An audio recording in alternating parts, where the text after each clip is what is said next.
This continuous improvement in AMD technology means it's dangerous to rely on teraflops as an absolute indicator of performance, and CU count should be avoided as well. In the case of CPUs, we all understand this. The PlayStation 4 and PlayStation 5 each have 8 CPUs, but we never think that meant the capabilities and performance are equal. It's the same for CUs. For one thing, they've been getting much larger over time. Adding new features means adding lots of transistors. In fact, the transistor count for a PlayStation 5 CU is 62% larger than the transistor count for a PlayStation 4 CU. Second, the PlayStation 5 GPU is backwards compatible with PlayStation 4. What does that mean?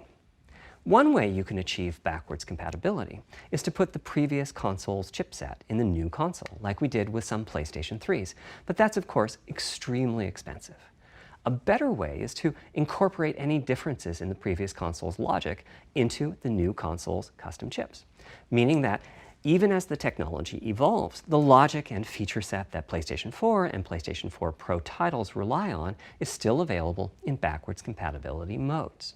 One advantage of this strategy is that once backwards compatibility is in the console, it's in. It's not as if a cost down will remove backwards compatibility like it did on PlayStation 3. Achieving this unification of functionality took years of efforts by AMD, as any roadmap advancement creates a potential divergence in logic. Running PS4 and PS4 titles at boosted frequencies has also added complexity. The boost is truly massive this time around, and some game code just can't handle it. Testing has to be done on a title-by-title basis. Results are excellent, though. We recently took a look at the top 100 PlayStation 4 titles as ranked by playtime, and we're expecting almost all of them to be playable at launch on PlayStation 5. With regards to new features, as I said, our strategy was to try to break new ground, but at the same time not to require use of the new GPU capabilities. For more than a decade, GPUs have imposed a restriction on game engines. Software handles vertex processing, but for the most part, dedicated hardware is responsible for the triangles and other geometry that the vertices form. That means it's not possible to do even basic optimizations, such as aborting processing of a vertex if all geometry that uses it is off-screen. PlayStation 5 has a new unit called the Geometry Engine, which brings handling of triangles and other primitives under full programmatic control. As a game developer, you're free to ignore its existence and use the PlayStation 5 GPU as if it were no more capable than the PS4 GPU, or you can use this new intelligence in various ways. Simple usage could be performance optimization, such as removing backfaced or off-screen vertices and triangles. More complex usage involves something called primitive shaders, which allow the game to synthesize geometry on the fly as it's being rendered. It's a brand new capability. Using primitive shaders on PlayStation 5 will allow for a broad variety of techniques, including smoothly varying level of detail, addition of procedural detail to close-up objects, and improvements to particle effects and other visual special effects. Another major new feature of our custom RDNA 2-based GPU is ray tracing, using the same strategy as AMD's upcoming PC GPUs. The CUs contain a new specialized unit called the intersection engine, which can calculate the intersection of rays with boxes and triangles. To use the intersection engine, first you build what is called an acceleration structure. It's data in RAM that contains all of your geometry. There's a specific set of formats you can use. They're variations on the same BVH concept. Then, in your shader program, you use a new instruction that asks the intersection engine to check a ray against the BVH.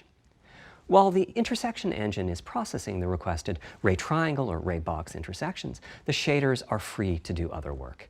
Having said that, the ray tracing instruction is pretty memory intensive, so it's a good mix with logic-heavy code.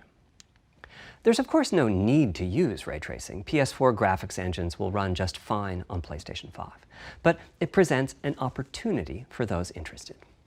I'm thinking it'll take less than 1 million rays a second to have a big impact on audio. That should be enough for audio occlusion and some reverb calculations. With a bit more of the GPU invested in ray tracing, it should be possible to do some very nice global illumination. Having said that, Adding ray-traced shadows and reflections to a traditional graphics engine could easily take hundreds of millions of rays a second, and full ray tracing could take billions. How far can we go? I'm starting to get quite bullish. I've already seen a PlayStation 5 title that's successfully using ray tracing-based reflections in complex animated scenes with only modest costs. Another set of issues for the GPU involved size and frequency. How big do we make the GPU, and what frequency do we run it at? This is a balancing act. The chip has a cost, and there's a cost for whatever we use to supply that chip with power and to cool it. In general, I like running the GPU at higher frequency. Let me show you why. Here's two possible configurations for a GPU roughly of the level of the PlayStation 4 Pro. This is a thought experiment. Don't take these configurations too seriously. If you just calculate teraflops, you get the same number. But actually, the performance is noticeably different because teraflops is defined as the computational capability of the vector ALU. That's just one part of the GPU. There are a lot of other units. And those other units all run faster when the GPU frequency is higher. At 33% higher frequency, rasterization goes 33% faster. Processing the command buffer goes that much faster. The L2 and other caches have that much higher bandwidth, and so on. About the only downside is that system memory is 33% further away in terms of cycles. But the large number of benefits more than counterbalance that. As a friend of mine says, a rising tide lifts all boats. Also, it's easier to fully use 36 CUs in parallel than it is to fully use 48 CUs. When triangles are small, it's much harder to fill all those CUs with useful work. So there's a lot to be said for faster, assuming you can handle the resulting power and heat issues, which frankly, we haven't always done the best job at. Part of the reason for that is, historically, our process for setting CPU and GPU frequencies has relied on some heavy-duty guesswork with regards to how much electrical power games will consume and how much heat will be produced as a result inside of the console. Power consumption varies a lot from game to game. When I play God of War on my PS4 Pro, I know the power consumption is high just by the fan noise. But power isn't simply about engine quality. It's about the minutiae of what's being displayed and how. It's counterintuitive, but processing dense geometry typically consumes less power than processing simple geometry, which is, I suspect, why Horizon's map screen, with its low triangle count, makes my PS4 Pro heat up so much. Our process on previous consoles has been to try to guess what the maximum power consumption during the entire console lifetime might be, which is to say, the worst case scene in the worst case game, and prepare a cooling solution that we think will be quiet at that power level. If we get it right, fan noise is minimal. If we get it wrong, the console will be quite loud for the higher power games, and there's even a chance that it might overheat and shut down if we misestimate power too badly. PlayStation 5 is especially challenging because the CPU supports 256-bit native instructions that consume a lot of power. These are great here and there, but presumably only minimally used. Or are they? If we plan for major 256-bit instruction usage, we need to set the CPU clock substantially lower or noticeably increase the size of the power supply and fan. So, after much discussion, we decided to go with a very different direction on PlayStation 5. We built a GPU with 36 CUs. Mind you, RDNA 2 CUs are large. Each has 62% more transistors than the CUs we were using on PlayStation 4. So if we compare transistor counts, 36 RDNA 2 CUs equates to roughly 58 PlayStation 4 CUs. It is a fairly sizable GPU. Then we went with a variable frequency strategy for PlayStation 5, which is to say we continuously run the GPU and CPU in boost mode. We supply a generous amount of electrical power and then increase the frequency of GPU and CPU until they reach the capabilities of the system's cooling solution. It's a completely different paradigm. Rather than running at constant frequency and letting power vary based on the workload, we run at essentially constant power and let the frequency vary based on the workload.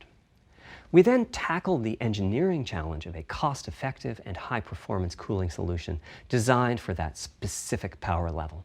In some ways, it becomes a simpler problem because there are no more unknowns. There's no need to guess what power consumption the worst-case game might have. As for the details of the cooling solution, we're saving them for our teardown. I think you'll be quite happy with what the engineering team came up with. So, how fast can we run the GPU and CPU with this strategy? The simplest approach would be to look at the actual temperature of the silicon die and throttle the frequency on that basis. But that won't work. It fails to create a consistent PlayStation 5 experience. It wouldn't do to run a console slower simply because it was in a hot room. So rather than look at the actual temperature of the silicon die, we look at the activities that the GPU and CPU are performing and set the frequencies on that basis, which makes everything deterministic and repeatable. While we're at it, we also use AMD's Smart Shift technology and send any unused power from the CPU to the GPU so it can squeeze out a few more pixels. The benefits of this strategy are quite large. Running a GPU at 2 GHz was looking like an unreachable target with the old fixed frequency strategy. With this new paradigm, we're able to run way over that. In fact, we have to cap the GPU frequency at 2.23 GHz so that we can guarantee that the on-chip logic operates properly. 36 CUs at 2.23 GHz is 10.3 teraflops, and we expect the GPU to spend most of its time at or close to that frequency and performance. Similarly, running the CPU at 3 GHz was causing headaches with the old strategy. But now we can run it as high as 3.5 GHz. In fact, it spends most of its time at that frequency. That doesn't mean all games will be running at 2.23 GHz and 3.5 GHz. When that worst-case game arrives, it will run at a lower clock speed, but not too much lower. To reduce power by 10%, it only takes a couple of percent reduction in frequency, so I'd expect any downclocking to be pretty minor. All things considered, the change to a variable frequency approach will show significant gains for PlayStation gamers. The final of our 3 principles was about finding new dreams. It's important for us on the hardware team to find new ways to expand or deepen gaming, and that's what led us to a focus on 3D audio. As players, we experience the game through the visuals, through audio, and through the feedback we receive from the controller, such as rumble or haptics. Personally, I feel a game is just dead without audio. Visuals are, of course, important, but the impact of audio is huge as well. At the same time, the audio team on a game project has to do a lot with a little. For example, on PlayStation 4, there's fierce competition for the Jaguar CPU cores. Audio typically ends up getting just a fraction of a core. That's not much of a computational resource, particularly when you consider that the visuals run at 30 or 60 frames a second, but audio processing needs to happen at almost 200 times a second. So it's been tough going making forward progress on audio with PlayStation 4, particularly when PlayStation 3 was such a beast when it came to audio. The SPUs in Cell were almost a perfect device for audio rendering. Simple pipelined algorithms could really take advantage of asynchronous DMA and frequently reached 100% utilization of the floating point unit. There's unfortunately nothing comparable on PlayStation 4. Probably